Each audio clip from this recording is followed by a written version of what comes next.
is Humble on if the Anunnaki is an anthropomorphic or is it an entity? I swear by the end of this debate, I'm going to know how to say that word. I promise. But with that being said, Humble, Elk, do y'all want to say anything to start off the debate about what you want to get it in? And then we're going to go straight to rock, paper, scissors to see who goes first. I think I got to say in my introduction. I hear that. Humble? Okay. So with that being said, again, thank you for coming in to another Duel of Concepts. Oh, Humble, you're gonna have to fix your mic, your Wi-Fi, all of that.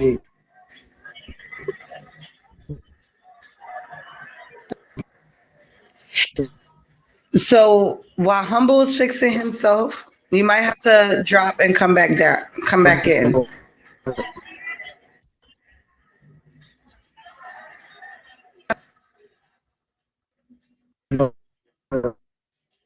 In this debate, we have Purple Diva and Cosmic coming back to judge. And it should be a good one tonight, y'all. With that being said, we are running late, so we're going to start with the rolling of the dice. Or I like the dice. The dice, whoever gets the higher dice. Well, we could do trying to do this really fast. Okay.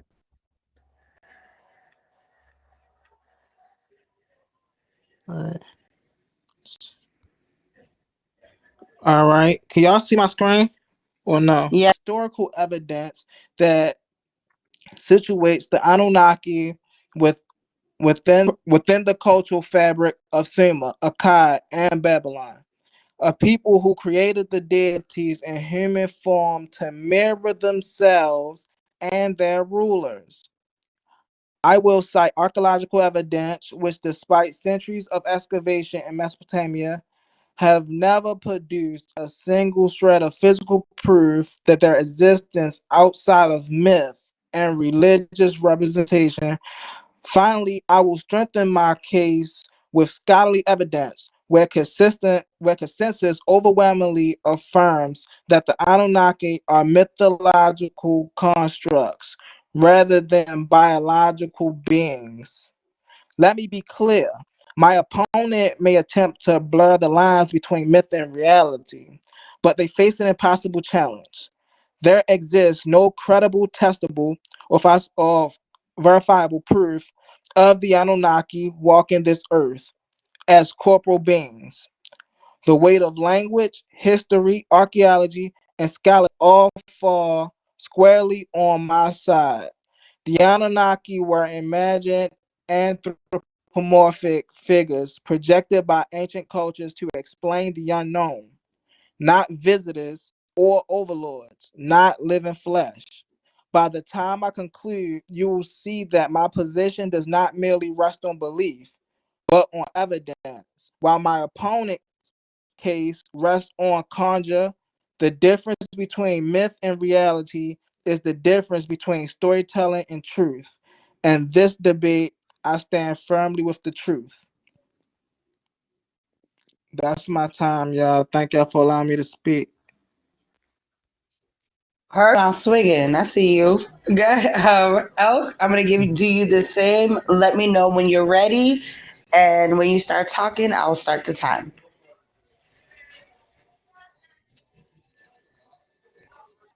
Alrighty.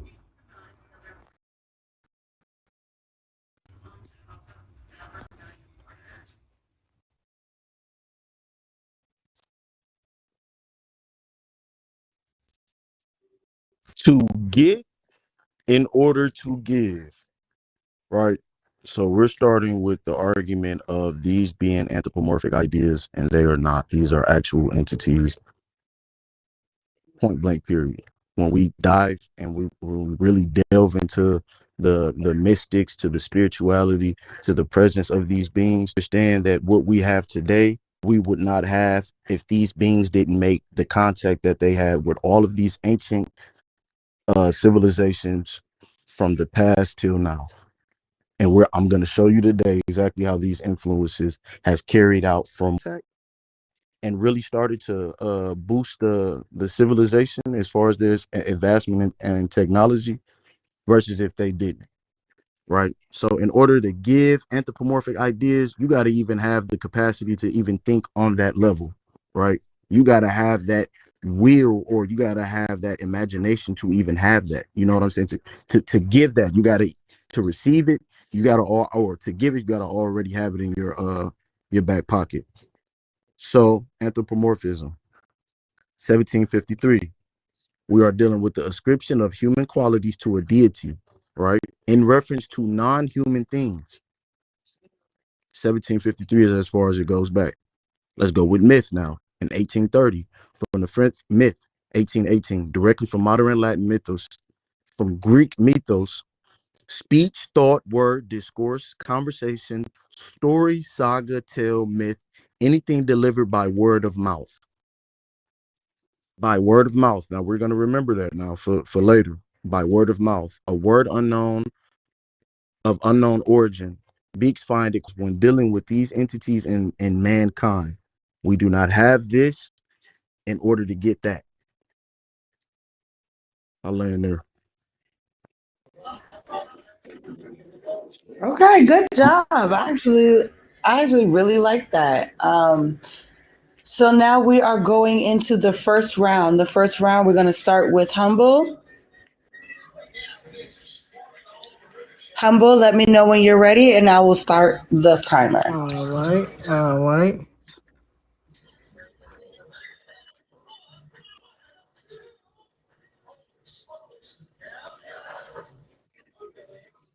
all right. First round. All right. So today, y'all, again, like I've been saying, to the build up of this debate, I hope y'all got your pens and paper with y'all because I'm going to be teaching, right? So my first round, I'm going to be breaking down literary concepts, right? This is important because anthropomorphism, right, is a literary device.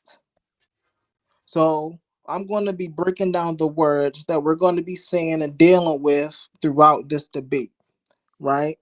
So concept number one, anthropomorphism.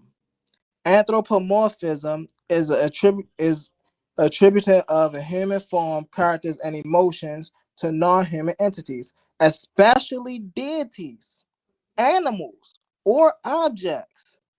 In myth and storytelling, gods are frequently described as having human emotions, making decisions, and performing actions as a human would. And I'm going to show y'all that later in the debate. Personification, right? Which, when you look at and you study this type of literature, you embodiment.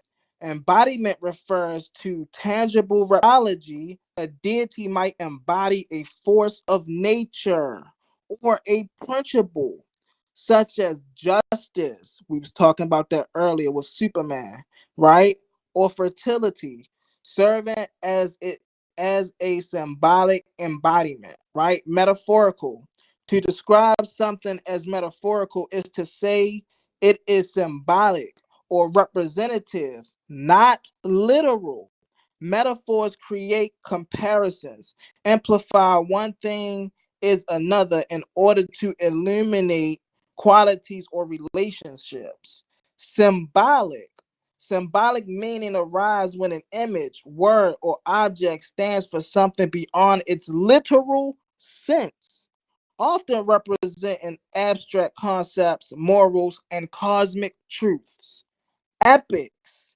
Epics are long narrative poems or stories that recount heroic deeds and events of significance to a culture or nation.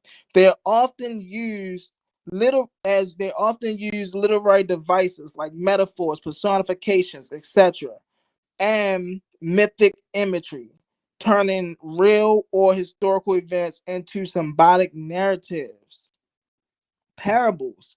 Parables are simple didactic stories that use metaphor and symbolism to communicate moral or philosophical lessons, often employing non-human characters to simplify settings to offer universal truths. The Anunnaki story and literary devices. Let's get into this, y'all. The story of the Anunnaki, as presented in the ancient Sumerian, Akkadian, and Babylonian literary texts, demonstrates the use of all of these devices. I'm going to dive into some. Anthropomorphism and personification. The Anunnaki are depicted as deities who decree the fates of mankind, experience emotion, and act with agency mirroring human characteristics. This reflects classic anthropomorphic storytelling, where gods take on human form and behavior to make cosmic forces comprehensible to humans. This, for an example, the tale of Enna's descent unto the underworld is read as a metaphor for cycles of death and rebirth rather than a literal journey to a physical place. Central plot devices to explore human destiny, morality, and the order of the cosmos. They employ grand narrative structures, epic tropes, gods who decide human fates, cosmic battles, creation myths, literary evidence. The Anunnaki are not physical beings. Textual absence of cult or temple. There is little to no evidence of worship or actual cult practice dedicated solely to the Anunnaki, which is unusual for deities thought to be physically present. Myths as symbolism. The Anunnaki chiefly mentioned in literary texts, not archaeological or historical ones. Their shifty numbers, undefined forms, and variable defined functions across different texts suggest their existence is literary and metaphorical, not historical or physical. Exactly, right? So this is a big one, right? So back then they had a way of discerning literary That's your text. time. That's your time, Thank you, Humble. thank you, thank you. All right. Great job. That was your time. All right.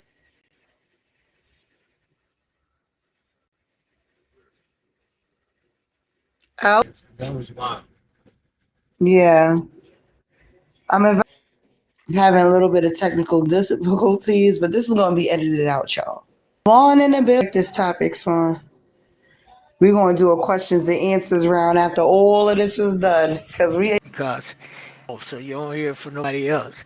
Because in her room they debate how old is so her room is perfect for it. So that be That is funny because we debate how old the rock is. That's your damn. yeah. So That was a perfect description. all right. What's up? What's up, Yeah. Swan? How you feeling, lady?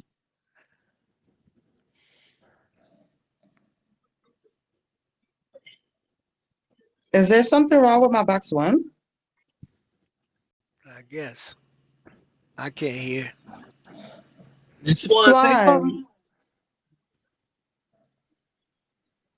You might want to lock box one. Yeah, Swan. Move to another box if you can hear us. I'll move down here. No, I'm Yeah, talking about box two. I Oh, hear okay. There you go. y'all. I thought somebody done put a curse on my box one. No, I was Hmm. moving around in the house. Let me lock I'm the here. box Moving for Elk. around. Topic, great topic. I'm here for it. I'm on mute. Yes. Yeah, I know this is your topic. That's why I said something to you. We just sitting here waiting for Elk to come back. Ashe, can you see what's going on? Or if you're still here,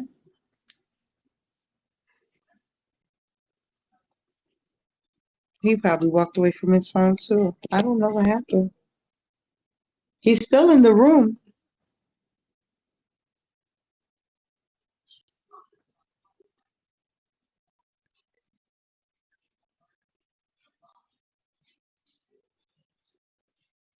We will see, y'all.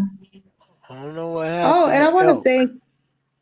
Yeah, he was having some technical difficulties, so I maybe he sent had to Cuz a like. text. He ain't hit me back. Yeah, maybe he had to like restart his phone and all of that stuff. That's why I'm trying to give him some time. Thank you. You're welcome. I just really quickly wanted to thank Purple and Cosmic for judging on this like last minute judging. I really appreciate y'all. Yeah, no problem. No problem. It's Really. really interesting so far. Right?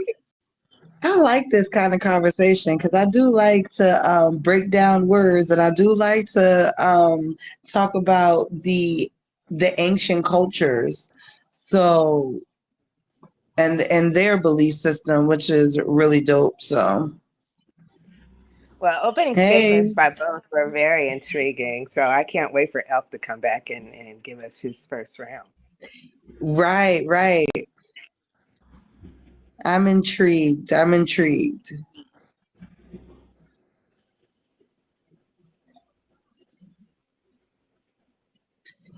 Box two, you throwing up gang signs? What's this? No, that's ASL. Oh, I okay. think. Do that again.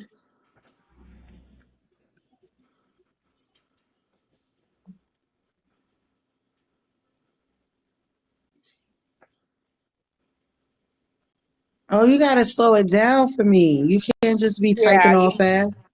you got to slow it down.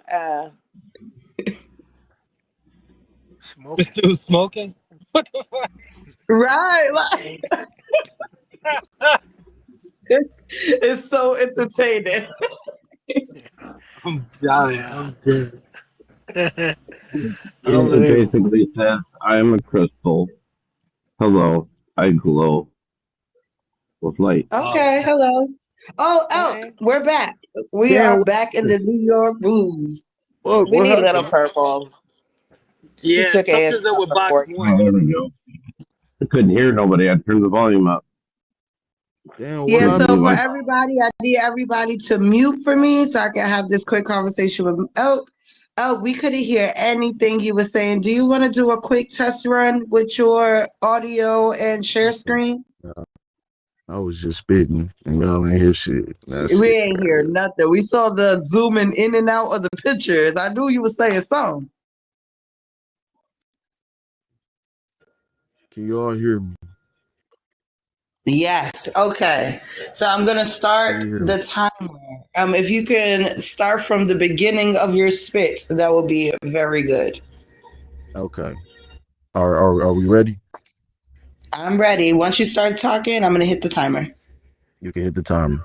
Now we see these literary devices um that Humble Mystic brings out. We see the personification. We see anthropomorphic ideas. We see these things. I don't think I've ever seen a lizard with feet sticking out like that. These are the ideas that he's speaking about. I'm not saying that these ideas are not used in ancient civilizations to express their emotions and their feelings tied to nature, especially with the outside influences of psychedelics that may be used, when actually embracing the nature that's around them. So we see these ideas, but we also see serpent beings. And when we're talking about the Anunnaki, we are talking about serpentine beings. We are speaking about beings that are tied to a reptilian origin, right? We're talking about cosmological beings that has existed before the physical realm was a thing, so to speak, right? So it said in the Enuma Elish, when we're talking about the scripture that's being brought out, um, excuse me, we can talk about awareness. Awareness. And the Enuma Elish, according to Berosus, that he is a Babylonian priest of the El Abel Marduk, Bel Mardukhood. So this is Marduk is also Anunnaki. This is one of the priests from the 300th century, right? So the early 300s, not the late. As you go closer to that number. That's how early it is in the BC century. So according to Barosius, Oannes appeared during the reign of the first 10 antediluvian kings. Now, the antediluvian word is dealing with pre-flood. That's all that means. Antediluvian. You know what I'm saying? It's speaking about before the flood. Now, these kings, a period described as spanning as 120 Sari. Now, these Sari is just said to be a cluster of years. So all of the 120 Sari adds up to 432,000 human years, right?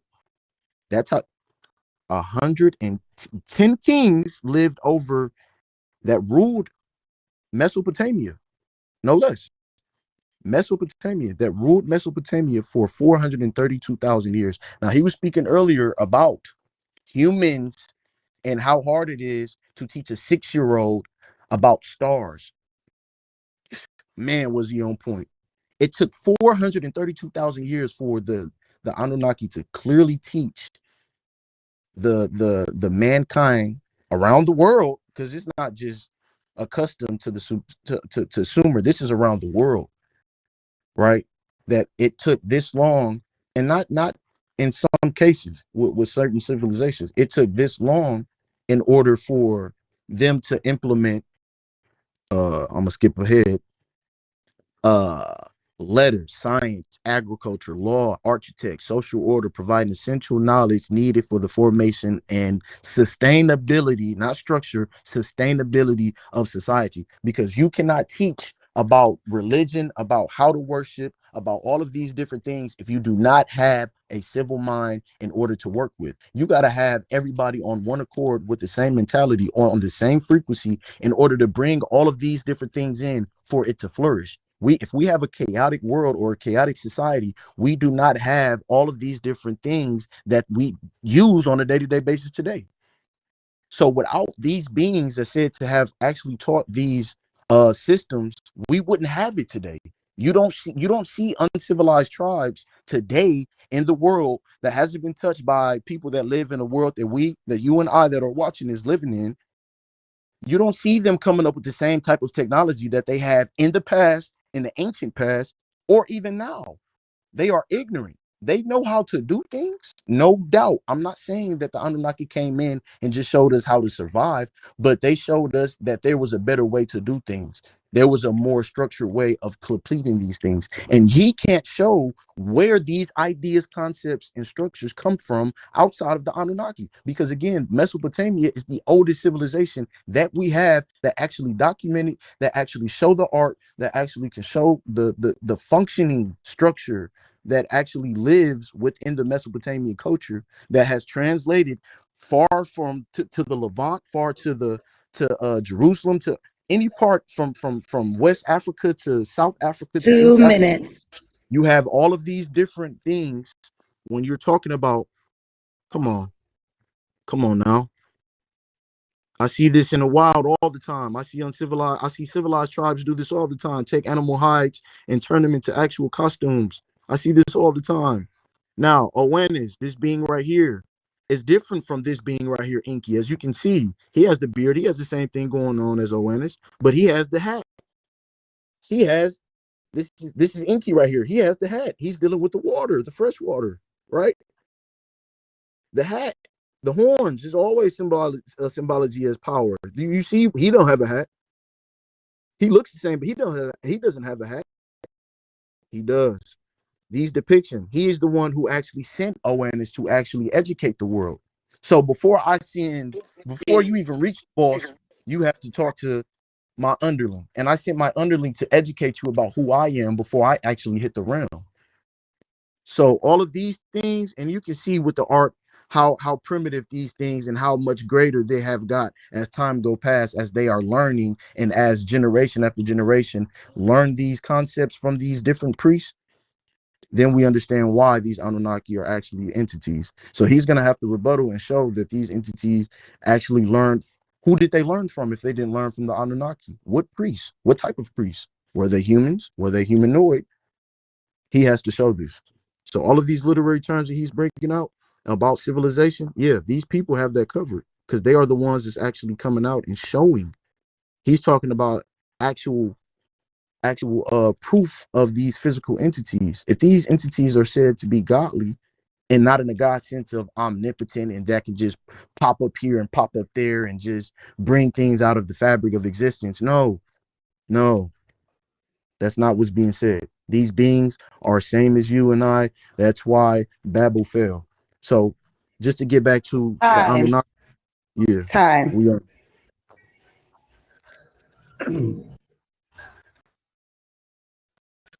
Perfect. So now we are going into the rebuttal round. So I would need both Humble and Elk. I'm giving you both 3 minutes to rebuttal their party's argument. This can be an open discussion if you like, but it's still going to be timed under 3 minutes each. Who's going first?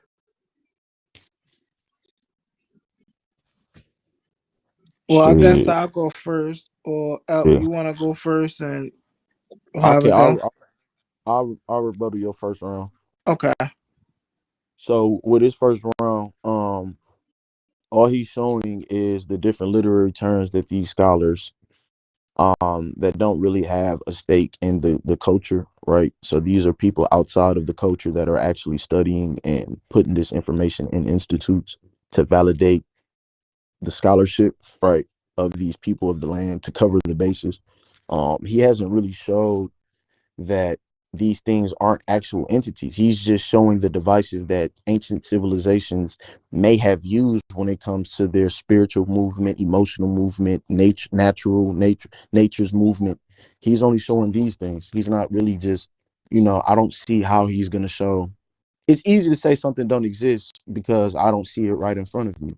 You know that $1,000,000 is, even though it's not in front of you. These things and these concepts are real, just like people, celebrities. You see them everywhere. You see their depictions everywhere. You haven't seen those celebrities in actual in human form. You haven't seen them in person, but it's the same thing when it comes to these Anunnaki. And I'm just here to show that these beings have touched more than one civilization, and the oldest civilization that we have has documented these things carefully, right, and put it in perspective to where anybody could understand what's going on. And then you can see how this old civilization that started writing, reading, and these different concepts, you see how this powerhouse of a civilization and its information and its influence has trickled on down from the most important parts of the region of dealing with spirituality. You know what I'm saying? You have these things, you have these kingdoms because of the information that came out of 1 minute. the said beings that come out of Mesopotamia. You have Mesopotamia that is, or you have the Anunnaki that are saying literally that they have went around the realm, around this realm that we live in, this earth that we live in or live on, and touched and communicated and reached out to plenty different civilizations with the same backstory. So that's my rebuttal. Perfectly said and under time. Humble, I'm starting your 3 minutes. So let me know when you're ready. Thank you for the All gift. right. Yes, ma'am. Yes, ma'am. So number one, right off the back, he agreed with me, right, when he started hopping into what anthropomorphism was and things in his opening. Even in his first round, right, when he was showing the pictures of the Sumerians, he was talking about their horns was symbolic, right? See, I think a lot of times we talk about this, we talk in this language so common, right, that when we use these devices, right, we don't really think about the fact that we're literally using these devices, right? So even when he was just talking and he was like, about Onamara, I think the god that he was talking about, he came and he taught like that story is an epic. And when he was showing about the gods and things of that nature, um again, it's all symbolism. All of that is metaphorical, right? Which I'm going to dive into. I'm gonna get a chance to dive into later. When it comes to statues and things of that nature, and the symbology and the embodiment of what these things are, right? And let me tell y'all, these things are not aliens. They don't come here from no planet called Nibiru. Actually, I'm going to challenge Elk, right, to show me in any Sumerian text that specifically talks about the Anunnaki, where it states that Nibiru is a planet. And the reason I order that challenge is because when we read these stories, when we read these epics, right, we understand them to be mythological. 1 minute. You know, so I'm actually going to cut it off a little early there. Thank y'all for allowing me to speak. Oh, perfect. Okay, so now we are going into the last round before closing statements. So bring it, all your information, you better bring it out this round. We are starting with Elk this time because Humble started the first round. Elk, are you ready? I am ready. Okay. Once you get your screen up and start talking, I'll start the timer. You could start it.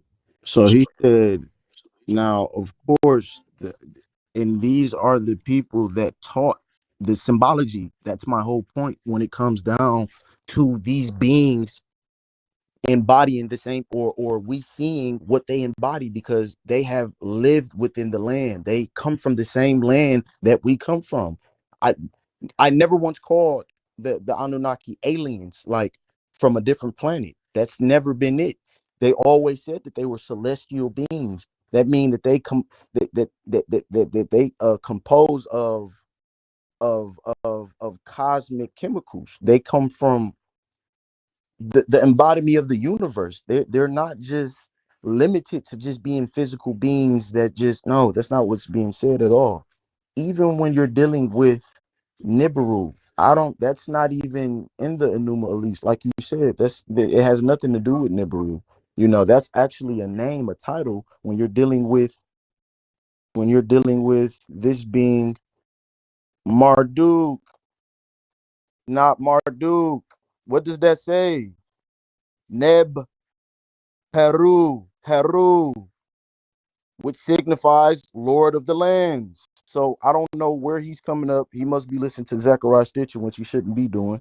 I could put him in a door with the people that he needs to be studying, but that's what it means. So when it comes to these beings, right, you're talking about Marduk, since we're on Marduk and Nibiru, the Lord of the land. The reason why you say amen, you have these different depictions, right? I guess that is very old. That has to be very primitive. This one, they probably very first start learning how to use arts, depictions, personifications, and all of these different things. Now you have it to where it's, yeah, look at that detail. They deep in their bag now. Society and generations have been working. They've been doing what they need to. Now you have these different symbologies, right? So the story is the cosmos was in a state of primordial chaos, and the ancient forces Asu, freshwater, Tiamat, saltwater. Together they represented unformed and undivided waters of the creation over time, right? So Enki, the one we spoke about earlier, right? Enki, he killed. Excuse me. He actually killed and took over the dominion when you're talking about these beings referred to as Enki. When you're talking about Enki, now he's over the first water. Now you're talking about beings. Now Mesopotamia, where is that? Where's Mesopotamia? Boom. You see it right here. You see where the Red Sea is. Oannes is said to be coming out of the Persian Gulf. He's coming out of those waters, right? Those are the waters that he's coming out of. These are the beings that he said, that's being said by the Samara people that existed in early Mesopotamia during the Neolithic period, right? 5500 BC. This is how far this dates back, right? Why are they holding on to this? They're anthropomorphizing that early. Now we can go to the cave drawings from the Neanderthals, and you just see what? You just see you see cave drawings of animals and the people that's in the field with the animals. You don't see any anthropomorphized going on, anthropomorphic ideas being put there. You see the actual, you don't see any spiritualization there, but they're moved by art in order to do that. So you're saying that it's not possible that these beings came out of the water, right? This is the type of artwork that they're doing. As you can see, this is the oldest part of these people, the Mesopotamians. Now you go to the Ubadi people, same thing. Now you're talking about Uruk. Now we're speaking about Uruk. Uruk is the land where the Sumerian kings live, where those 10 antediluvian kings, this is where this is their reign. This is that city, right? This is where Ubad is. So when you're dealing with these literary terms, Credo Mutua, he's in South Africa, right?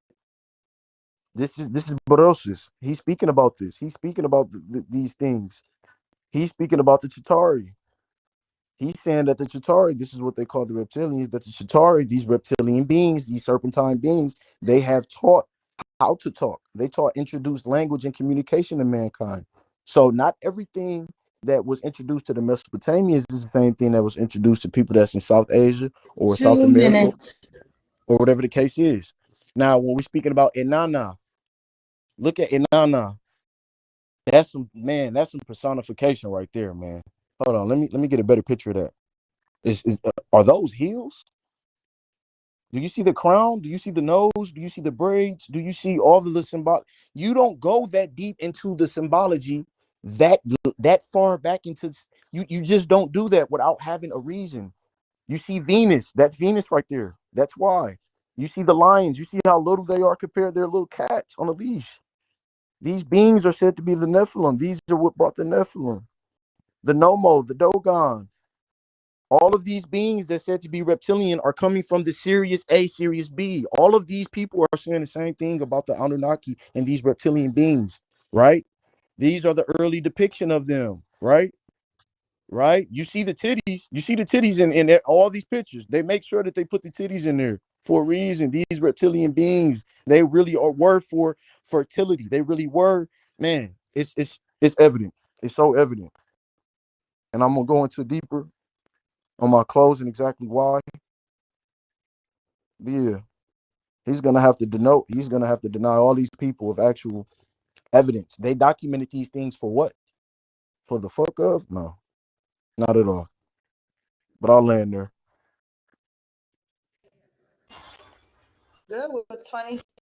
Good job. Welcome, Plant. We're in the middle of a debate with Humble Mystic and Elk. Thank all of y'all again for the gifts and the lottery.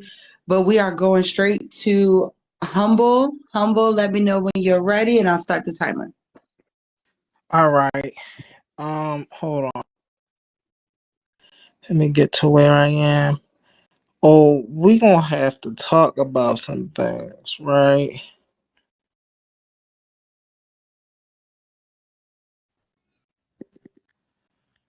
All right. All right, I'm gonna do my second round. All right. So because we doing 1-2 rounds, I'm gonna be skipping around a lot because I got 5 rounds full of information. Okay, so you can start my timer, sis. So first off, we're gonna have to talk about some things, right? Number one, he said they come from the sky, but yet in another sense, he talk about the fact that Anu, means sky, and Aki means earth. You gotta pick a story. Those are two different creation myths.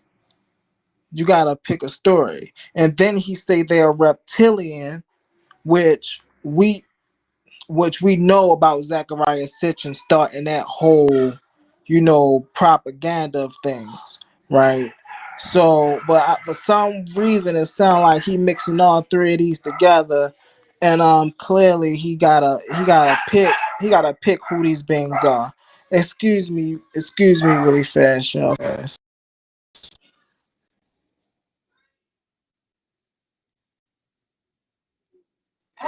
I have you pause, so you're gonna start back up at 6:07 when you're ready to talk again. All right, thank